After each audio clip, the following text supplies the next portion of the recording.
what a wonderful day in the cyber world. On my beautiful pacifist run, oh no, it's a wild Toby Fox.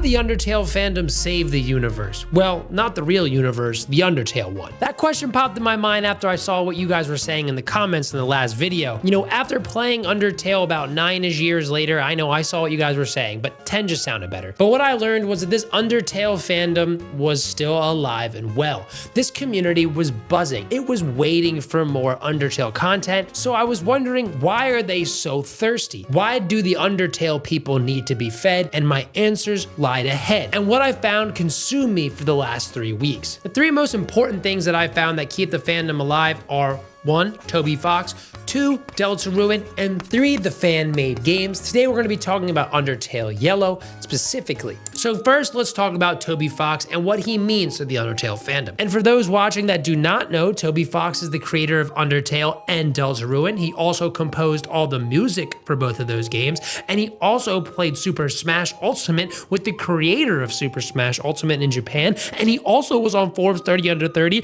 and he also doesn't really go outside much. He's kind of secretive and no one knows much about him. But I do think that is his secret sauce. Get it? Secret? Because no one really knows what Toby Fox is gonna do next. He just pops up, just how he did with Deltarune. He kind of just fired out a tweet, it was in a survey, and everyone went and downloaded and played chapter 1 of Deltarune for free. But why does he matter so much to the fandom? Well, you gotta think about it like this. Imagine you're going to go see your favorite sports team play, and you have a favorite player on that team. He's kind of like your favorite player on that team. Yeah, you like the sport, but you like the player the most, and that's why you're so invested into the team. So if you're a fan of Toby Fox, you're kind of like a fan of everything that he does because you're just interested in his mind and how he creates. And I think that's what makes Undertale and Deltarune such a fun experience, because you kind of get a peek into the secretive creator's mind and you're like, oh, he thinks like that. Oh, he does this. And when you're playing the game, it's like you're reading his journal. I know, kind of weird, but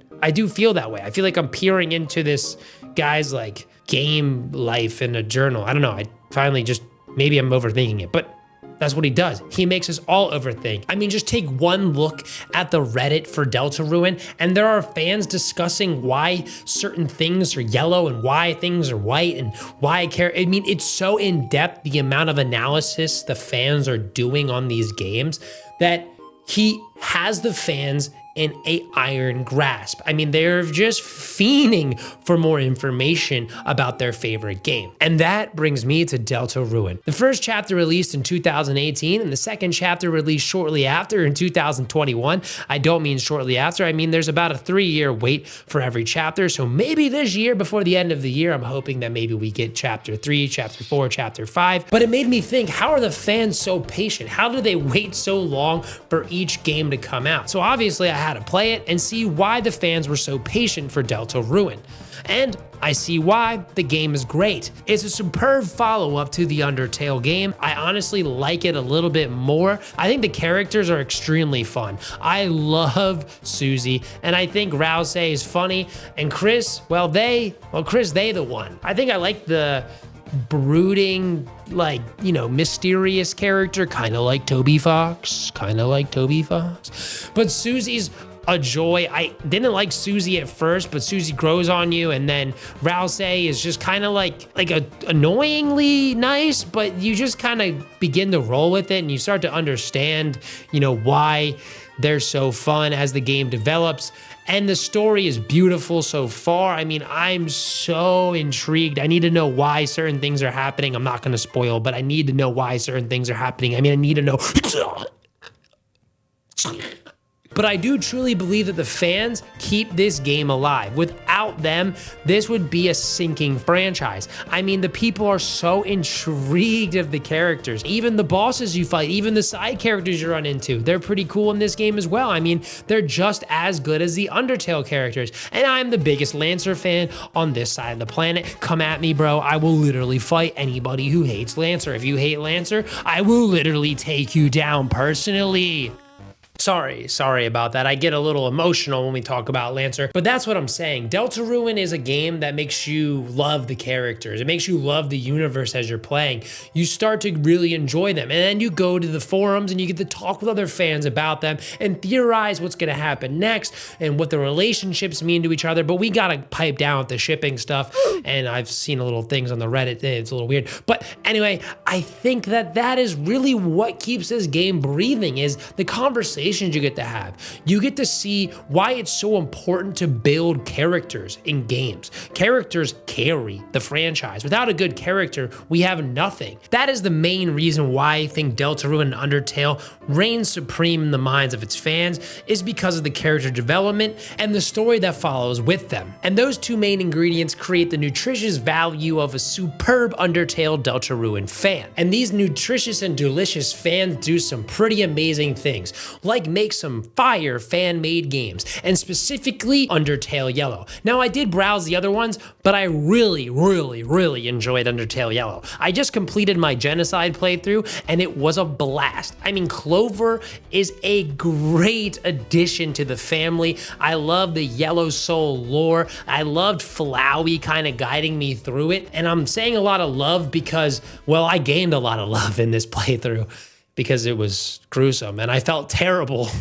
I felt terrible destroying lives of people. I mean, I'm not really genocide's hard, man. It was hard. It was hard.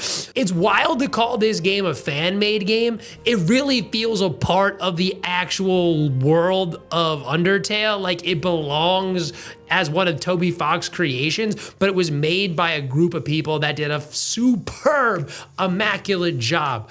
This game feels exactly like Undertale, and it even has a little bit of that sauce and its own spice that it throws in there.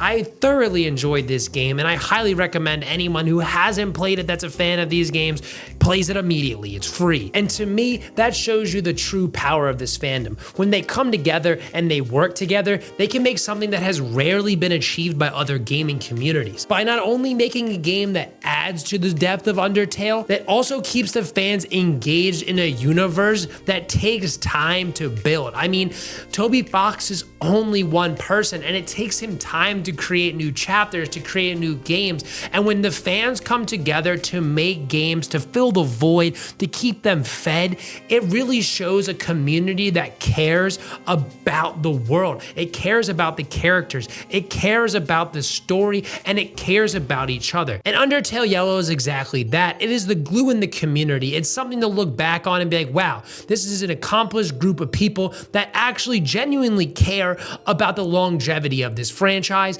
And I have the utmost respect for the developers and the people that help make this game. And to bring this full circle here, this is why the fandom is keeping Undertale and Deltarune alive. Without the people going in and creating theories, having discussions, making fan-made games as good, if not maybe comparable to the original game, then this franchise would not be in the place it is now. This is a fandom that a developer can actually genuinely be proud about. I looked around the world, and honestly, the Undertale fandom is something that I truly appreciate. If I was Toby Fox, I would be proud to say that I have some pretty cool people that like my game, because look, there's so many games out there, but this one actually feels like a family. I mean, I know there's some bad eggs in there, but if you push them aside, I truly think the Undertale community has done it right. And without you, the fans of Undertale, and maybe fan to become, if you have not yet played the game, but you're like, wow, this guy really likes it, you are going to appreciate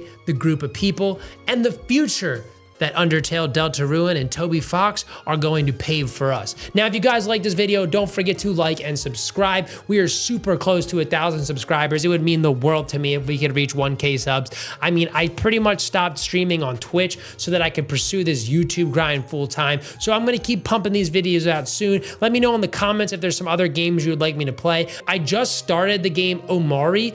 It's kind of giving me Undertale vibes, but I don't know. I'm only an hour in. I don't want to say too much about it yet. And if you guys like this video, please check out this one. It's the one I did previously about playing Undertale. But I'll thank you guys for watching, and I'll see you in the next video. Squall out. Yeah, gamers, gamers, gamers.